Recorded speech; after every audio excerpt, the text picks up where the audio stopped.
Ditemui di sela-sela rapat dengar pendapat dengan Dirjen Farmasi dan Alat Kesehatan Kementerian Kesehatan, Badan POM RI, Kementerian Komunikasi dan Informatika di Gedung DPR RI Jakarta beberapa waktu lalu, anggota Komisi 9 DPR Marwanda Sopang menilai pengawasan terhadap impor bahan baku obat dan vaksin belum maksimal.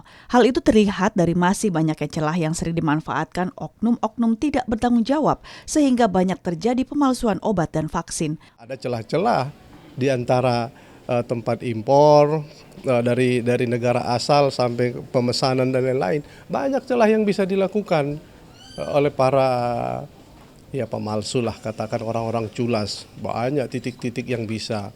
Jadi mestinya itu lebih runut, mestinya pengawasan itu.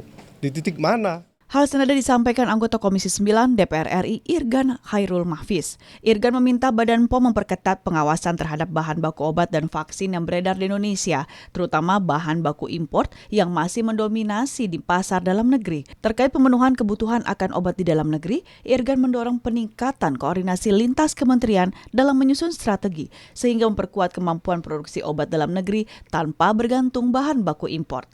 Ya, jelas ya, kita minta ini koordinasi lintas kementerian dan lembaga, Kementerian Kesehatan, Badan POM, kemudian juga katakanlah pabrik-pabrik obat, farmasi, industri vaksin, kemudian juga stakeholder lainnya, semua untuk bisa bekerja sama agar kita punya kemampuan untuk bisa memproduksi obat sendiri tanpa tergantung bahan bakunya dari luar negeri.